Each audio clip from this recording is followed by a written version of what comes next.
such a huge help. So we are moving out of the For the Future series, but not the initiative, and we're going to start a new series today. It's introduced. I want to show you a cup that sits in my office here at the church, up on the desk, and there's a picture right here. I think we'll be able to zoom in. This is a picture of me holding Landon, my son, when he was in the NICU. Landon spent the first 8 days of his life in the NICU fighting for his life, and this was the moment that I first got to hold my son.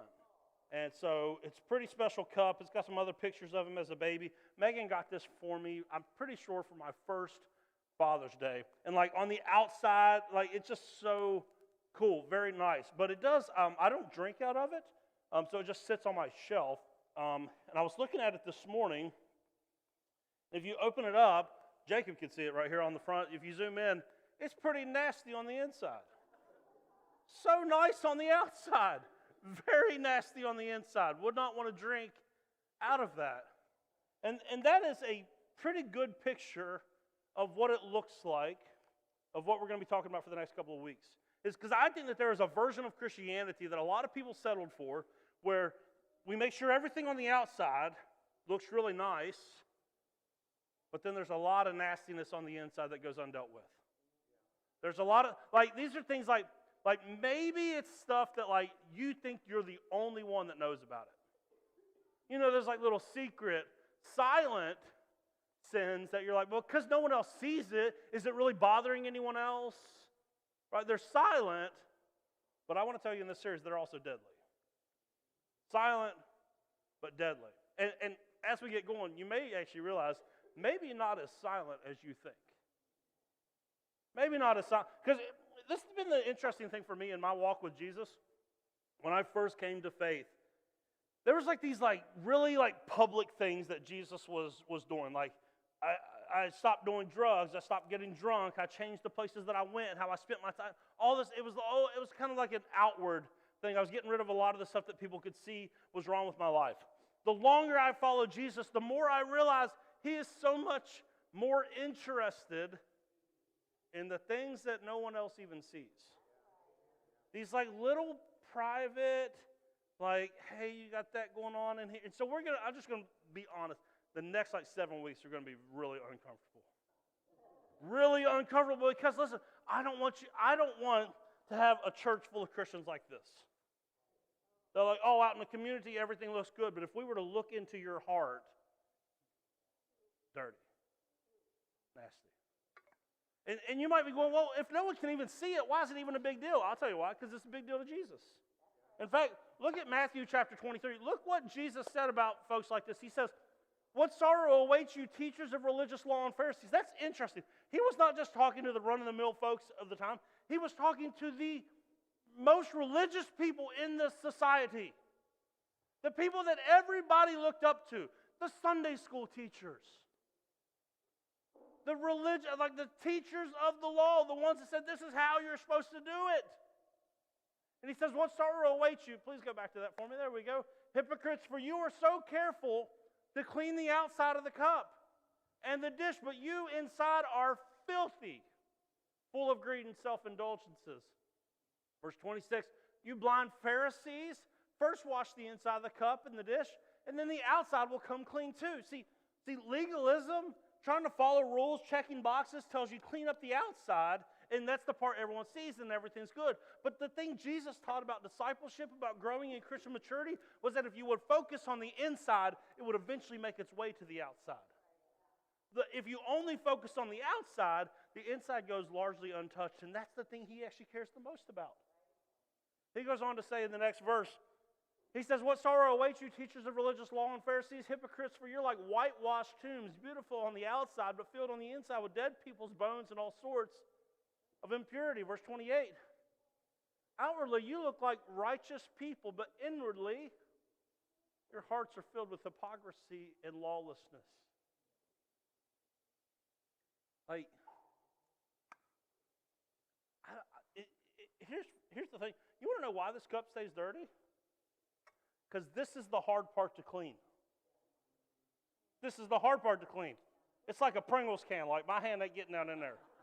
Why can't they make those cans bigger? Just make the cans bigger. Like, all right, that's a different sermon for a different time.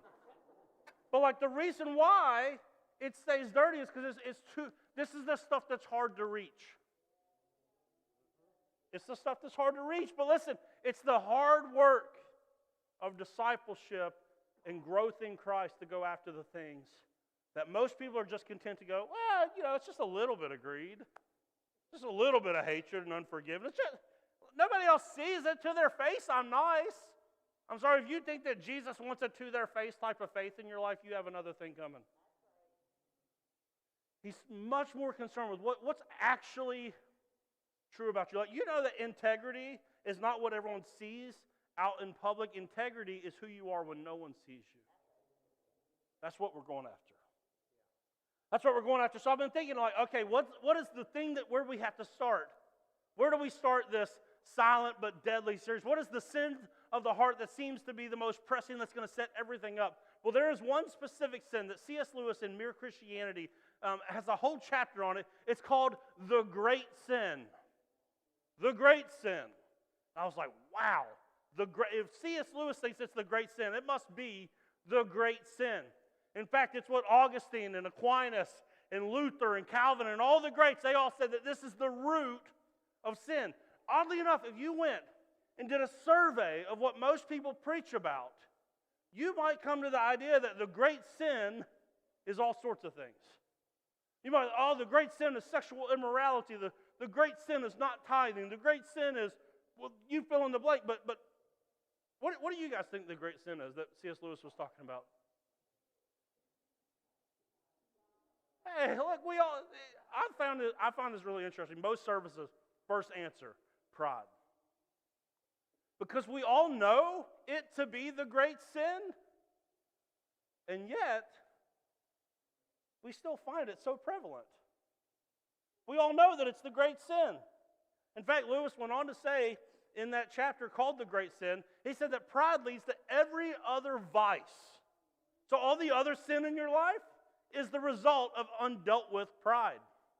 It's the root of it. In fact, he goes on to say it is the complete anti-God state of mind.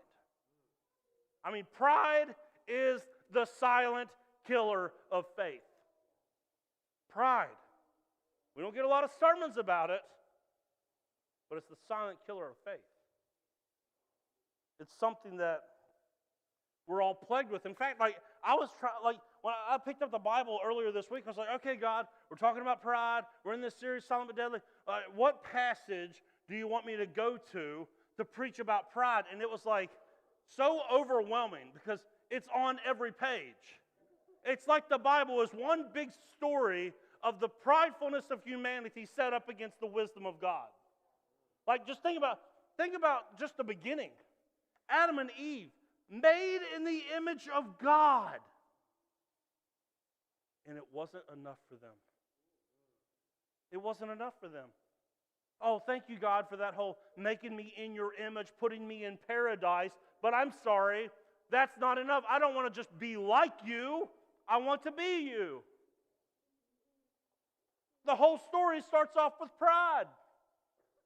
Think about the rest of the Old Testament, the people of Israel. Their number one sin that we see, idolatry. But what is at the heart of idolatry? God, you're not enough, which is the most prideful thing we could ever say. You get into the New Testament, we just read how Jesus feels about the scribes and the Pharisees. His main opponents were prideful. Paul, John, Peter, the rest of them in the New Testament, they're writing to churches that are having all of these issues. Why are they having all of these issues? Because they're all full of pride. Like it's just one big book about the pride of humanity. And it's killing us. It's killing us. And I think one of the reasons why pride is not a big topic in most churches today is, to be honest, it's kind of a tricky thing to get rid of. It's very tricky, and here's why. Pride is the sort of virtue, the opposite of it is humility. And humility is the sort of virtue that the minute that you have it, you've actually lost it. The minute that you know that you have it, You actually have lost it. Like it would be like if I were to go, wow, I'm such a humble person. You would go, that's an incredibly arrogant thing to say. So at the minute that you become cognizant of your humility, you've stepped back into pride. It's like the whole thing is balanced on a razor's edge. That may be why we don't want to deal with it. How many of you prayed to be more humble? I've prayed to be more humble. I've prayed to be more loving. I've prayed for God to make me a more virtuous person. And here's what I keep running up against. No matter how much I pray about it, it doesn't just happen. Why won't He just manifest certain character quality in us that we seek? Why won't He do that? Here's why. You have to cooperate with Him.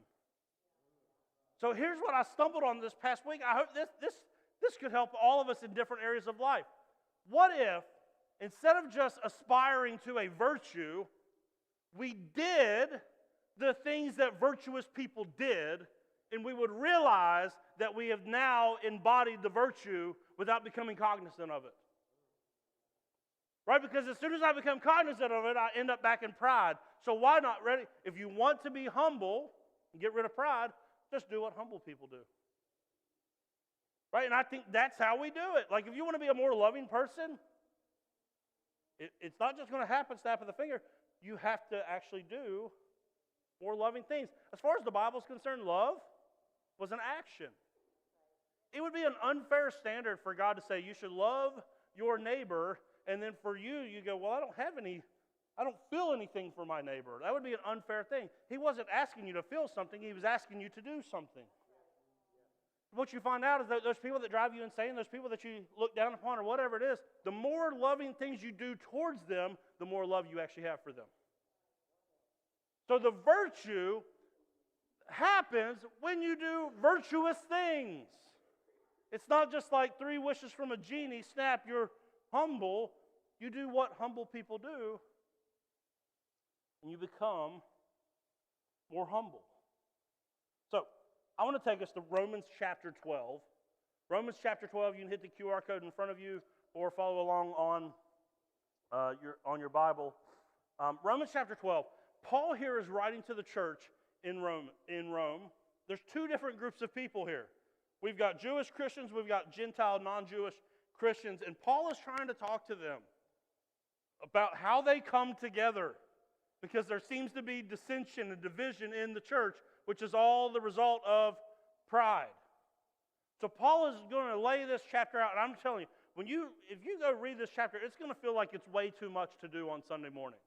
It's going to feel like, whoa. There's too many things. Like it's just like a list, this and this and this and this and this and this and this. There's just too much to do in one chapter. And so we are going to go verse by verse through this, but then I'm going to whittle this down. I think that it's really about 3 things. At the end, it's going to be just about 3 things. Let's start Romans chapter 12, beginning verse 1.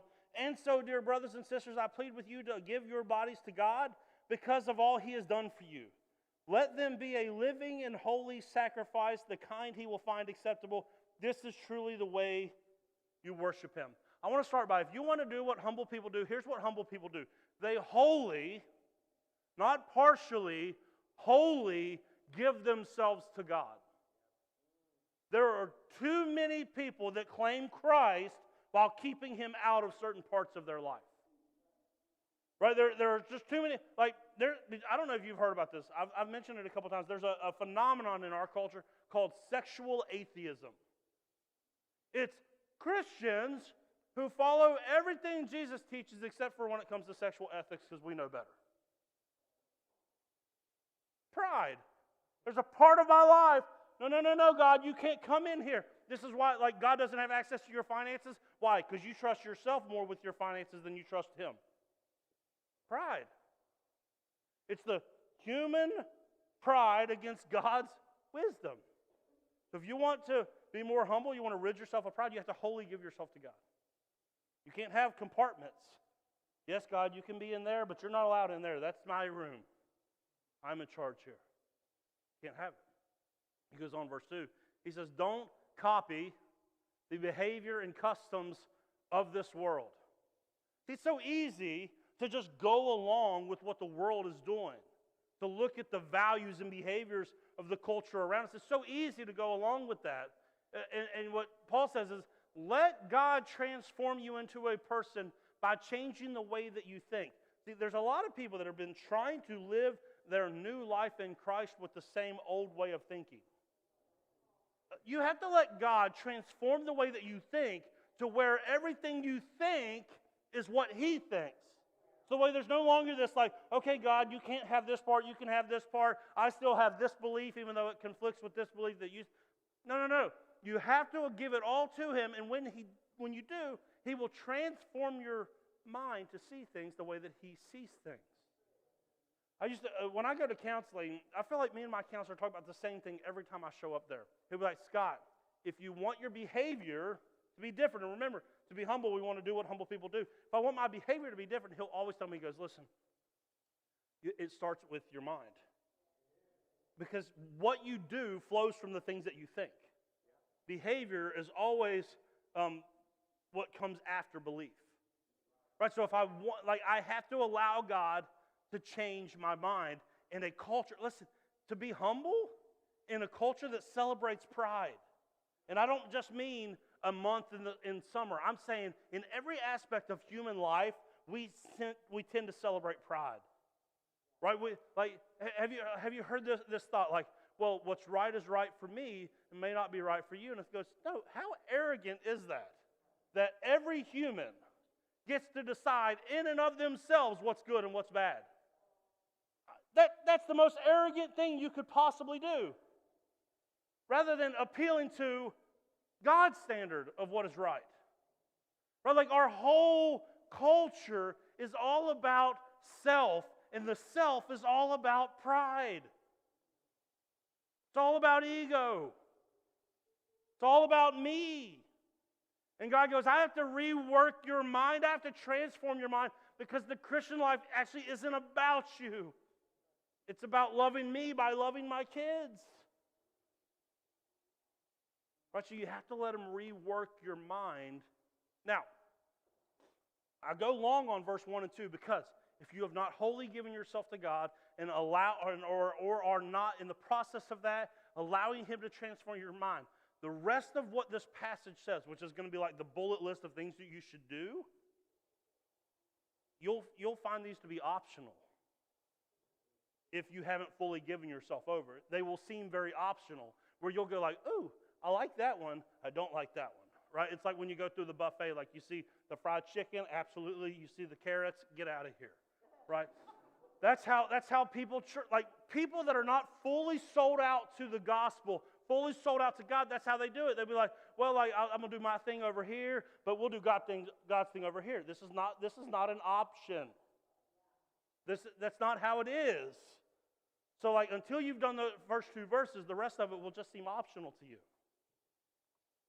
Also, let me make this very clear. Paul is writing to Christians, so if you are not a Christian, I am not talking to you right now. Okay, you're getting to peek in on what God's standard is for His people, but if you're not a Christian, I'm not saying that you can do this stuff to be saved. I'm saying that the stuff that's getting ready to come, we do as Christians because we are saved. It is the fruit, it is the evidence of our salvation. So you're not saved by doing these things, you do these things because you are saved. Please make sure that is super clear as the way, because a passage like this lends itself to legalism and to a form of the gospel that is not true if you put the cart before the horse. So just realize that what we're talking about today is the big church word sanctification, not salvation. Here we go. Buckle up. First service, I'll just be honest. First service was not a fan.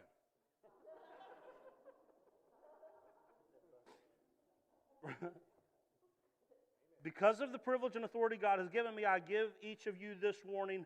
Don't think you are better than you really are. Be honest in your evaluation of yourselves, measuring yourselves by faith that God has given you. Here's the true definition of humility. Humility is not beating yourself down, thinking less of yourself. That's false humility. That is a weird form of pride that a lot of people settle into, where they're like, oh, I'm not really that good at that, or what. That's false humility. True humility is this: agreeing that what God says is true about you is true. That's humility. It's not thinking of yourself less, because God says that you are fearfully and wonderfully made. He says that you are a treasure, that you are valuable, that you are loved. So you can't be any less than that and be humble. And it's not pride to agree with God when He says that about you. Pride happens either when you think less of yourself or more of yourself than what God does. But here's the caveat. It can't just be that you accept God's view of you. It's also that what He says is true of you is true of your neighbor. You know, like the neighbor with the high grass? Like the neighbor that, like, why is their trash always out on the road? Like, you know, like that neighbor, or at work, that neighbor that, like, well, they got to talk so much for. Like, that neighbor, what God says is true of you is also true of them. That's what true humility is. It is agreeing with God about who I am and who He says that others are. So you can't think of yourself too highly. Also, don't think of yourself too low. Verse 4. Just as our bodies have many parts and each part has a special function, so it is with Christ's body. We are many parts of one body, and we are all belong to each other.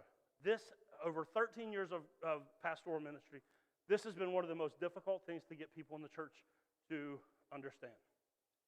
You responded personally to the gospel, an individual faith. Because you can't get in on your mom's faith, your dad's faith, or your grandpa's faith. It has to be your faith. But the minute by faith you trust in Jesus as an individual, you become part of a body. Like, you individually respond, and then you live it out in community. Like this, people just don't get this. Like this whole idea that I just attend church and my faith is my faith and it's a private thing and I don't do it with anyone else. This is not a version of Christianity that exists. This is a version of Christianity that only exists in the very what? Prideful West. Because the church never taught independence, which is what our culture teaches. You don't need anybody. You're good all on your own. You can do this. Pull yourself up by your bootstraps. No, the church teaches dependence on God, interdependence on one another. It really bothers me that people attend churches and then have nothing to do with them the rest of the week. Because it's not a biblical model. There is no Christianity. There's no lone wolf Christianity. There's just not. It's not a version that would be totally foreign to anything in the Scriptures.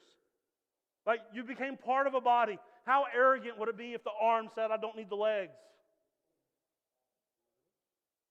And that's what people, the eyes, they could see everything. They think that they're better than the toes. Yeah, but you would fall flat on your face if it wasn't for your toes. Right? Like being part of a body by faith, like, it is a humbling thing to give yourself to God. It is every bit as humbling, in my opinion, to also give yourself to His people, which is what you are called to. You are not called to church attendance. You are called to be part of a body, an interdependent part of a body. As part of that, he goes on in verse 6. He says, in His grace, God has given us different gifts for doing certain things well. So if God has given you the ability to prophesy, speak out with as much faith as He has given you.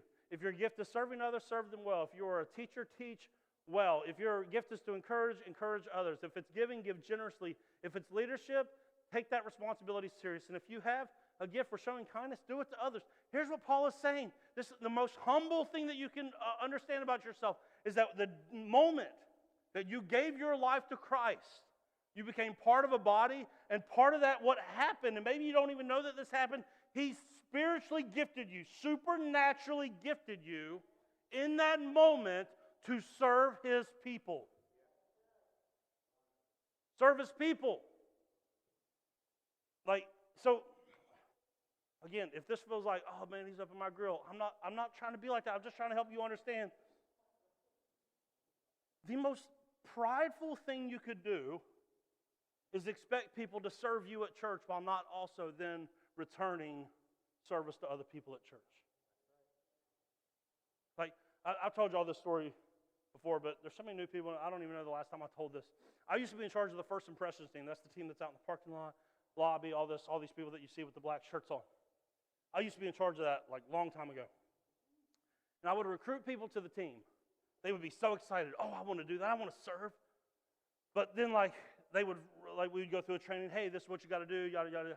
And so you might notice, actually probably a bunch of us notice, if you come in late, they're still out there. Right? Like we have people in the parking lot and in the lobby for like 15, 20 minutes.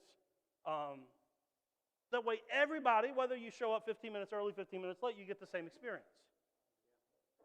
Church people don't come to church on time. I don't know why, so we just did it a different way. They're there for you. 15 minutes after 11, folks, we're here for you. Okay? Whatever gets you here. But I would have these people, they would serve a couple times, then they'd come up to me, especially like the ones that work in the parking lot and different things like that. They'd come up and they'd go, Pastor, I just can't serve anymore. We're like, oh, what's going on? Well, like we have to wait out in the parking lot like 15, 20 minutes for people to come in. And then when I come in, they only have like one song left. And I really like the worship. Okay? So I can't serve anymore because I need to be in there, me. This was at a time, the team now, they serve both services, so eventually they all get a full service in. But this was at a time, you only served at one service. So I would tell these folks, I'd be like, well, you do know that you can just go to the other service. You would have thought I had said the most crazy thing ever, like, yeah. You could give, ready, 2 hours to the Lord for the week. Well, them groceries ain't going to buy themselves, and the Baptists are going to be at lunch by noon, so. I mean, you would have thought we were asking the craziest stuff, but they were like, no. See, I can't miss worship. It's too important to me. But it's like, but wait a second. You probably started coming to this church because someone was out there waiting on your late self. But you won't do it for someone else? You know how up in arms people would be if you came in and said, listen, we don't have any kids workers this week. No kids workers. You would go, excuse me? We're going down the road right now. You willing to do it? The most humble thing you can do is serve the people that are at least serving you. Because you've been spiritually gifted to do it. There's not one part of the body that has an easier schedule or life than the other. It's just whether or not we're prioritizing and making sacrifices for the body that we're a part of. This is what it looks like. And look, I know, it always seems like, man, why does it always seem like it comes back to this type of stuff? Because what we do here is how we live out there. So you're probably not a servant outside the walls if you're not one inside the walls. You're probably not generous outside the walls if you're not generous inside. This is the training ground, right? So if you don't get your training, nothing's going to change. I told y'all they didn't like it the first service either. Look at this next one. Don't just pretend to love others, really love them. Like actually love them. Don't just say it and then behind their back be talking smack about them. Actually love them. And remember, that's not an emotion, that is an action towards them. If you're having trouble loving someone, do things that are loving towards them and watch how your feelings for them change. It happens.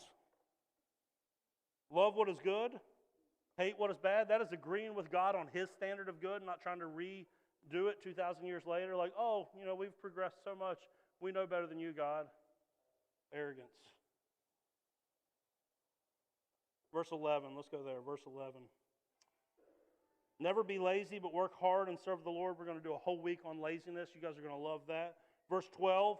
Rejoice in our confident hope. So put your hope in Jesus. That's a very humble thing to do because normally our hope is in ourselves or in our circumstances or in our job or our bank account. Put your hope in Jesus alone. Be patient in trouble. Keep on praying. I think a lot of our prayer problem is a pride problem. I think a lot of us, we don't pray because we're like, nah, God, we're good. We got it. Thank you very much. But see, prayer is that daily dependence on God, which then will cultivate humility in your life. When you realize, I'm not all on my own. I've got someone I can go to. Let's do verse 14. Bless those who persecute you. Don't curse them. Pray that God will bless them. Like, humble people, they're not looking for retaliation. They're looking for reconciliation. They're looking to bless those who have done them wrong. Like, you guys ever, like, you're speeding on the interstate, then someone passes you. What's your first thought? I hope they get a ticket. Immediately, you're like, I hope they get what's coming to them. Why? That's pride, man. That's pride. See, humble people don't have to try to win arguments. They don't have to try to get the best of other people. They know all that will be sorted out in the end. The only reason why we try to fight back and fuss at people right now is because they've infringed upon our pride. That's what it is. Verse 15, be happy with those who are happy and weep with those who weep. This is talking about the gift of empathy. Most people cannot show empathy because of our pride. You're like, well, you got yourself into that situation. I guess you're going to have to get yourself out. Did you say, I mean, she did that. He did that. Right? Like, we have a problem being empathetic because of our pride. We go, well, I don't need anybody in my life. Why should they need anybody in their life? Verse 16, live in harmony with each other. Don't be too proud to enjoy the company of ordinary people. Have you looked at your circle lately and seen how they all look and sound and dress and live just like you? That is a totally foreign concept to the church of the first century. Like, there's like certain people, you're like, nah, we're not going to invite them over to the house. They're not our type of people. Like, everybody in your circle looks and sounds, acts, makes the same amount of money just like you. This is totally foreign to the church, or at least should be.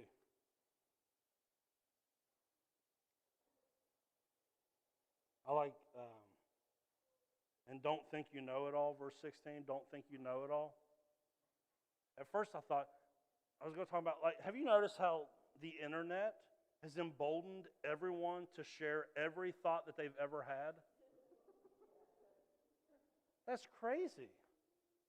Like, I thought there should be a test that you should have to pass to state your opinion. But then I thought, that's very arrogant of me, because I would have been the one that made the test. And clearly I would have passed. I'm not sure everyone else would have passed. Right, but like, I don't know, let me just help somebody out. You don't have to share everything you've ever thought. Quietness is actually a sign of humility.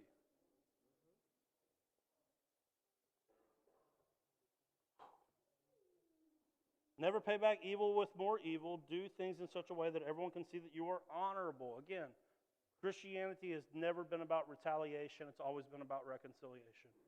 The way that God has forgiven you for all of your transgressions against Him is the way that you should model that to other people. Do all that you can to live at peace with everyone else. Your pride is what's robbing you of your peace. You can't have peace with God because of your pride, and you can't have peace with yourself or others until you have peace with God. It's all a pride issue, like from beginning to end. Go read verses 19 through 21. I won't even read them right now because they're just kind of another boom, boom, boom of all the same stuff. Here's what I think this whole passage whittles itself down to. And I know you're going to go like, oh, gosh, not these again. That's how I feel sometimes when I read the Bible. You ever read the Bible and you just go, couldn't it just be something else just one time? Couldn't the answer just give me one new, it's like, listen, it's not in new, fresh ideas. It's the same thing. You know what this passage was telling you? You want to be a humble person, do things that humble people do? Here's the first thing. Did you see how much it talked about serving others? Try serving others. Start it here at the church and then watch what happens as you start serving other people in your community. Start serving people in your neighborhood. Husbands, you start serving your wife. Wives, you start serving your husband. You start serving your kids. Watch how when you start serving your kids, how they're more likely to start serving you. Like a life of service tells yourself over and over and over that I come second. I put other people's needs in front of mine. That's the most humble position to take. If your needs are the utmost thing in your life, you are ate up with pride. You're ate up with it. Service. Number 2, did you see how much community came up in it? I know people, I've been doing this for a long time, so I know all of the but wait a second. I've got community. Listen, this was talking about having community with the people that you worship with. This is not talking about your little social circle at work. This is talking about actual community with the people of God. People that can hold you accountable. People that can pray for you. People that can uplift you. All right, we'll get in your face just for a second. 26 groups offered here at this church this fall. And some people go, none of them work for me. I don't need anybody else. I'm good just on my own. You can see the pride, right? I don't need anyone else. But yet those groups are filled with people. They clearly need help. I do not. I have way too much to do. My kids are involved in 17 different activities. There's no way I could live interdependent with the family of God. Again, we talked about this last week. Everybody wants what we're talking about. Not everyone will do what it takes to get there. So service, community. The third was generosity. And this time I am not talking about money. I'm talking about just a generous spirit. Like what if when people didn't meet your expectation, you decided to give them the benefit of the doubt that you wish everyone would give you when you fall short? Like just being generous in spirit towards people. Like having a lot of love for them. A lot of compassion, a lot of empathy, just having a generous spirit to fill in the frustration gaps with good thoughts and not bad thoughts. Just being generous in your spirit towards others. These 3 things are what humble people do. If you want to be humble, do what humble people do and watch how it begins to change you. Watch how it begins to make a difference. It will. I think the most humble decision anyone could ever make, though, is responding to the gospel of Jesus. Right? The world says I'm good all on my own. I don't need anybody else. I don't want anybody else. The gospel comes along and confronts our pride and says, listen, you do need someone else. You do have issues that you need to come face to face with. You do need to repent because you are a sinner, but that's not all bad news. If you can come to that place where you can admit that you are a sinner, you can also come to the place where you accept the Savior. That is the most humbling position someone could take. That God, I am a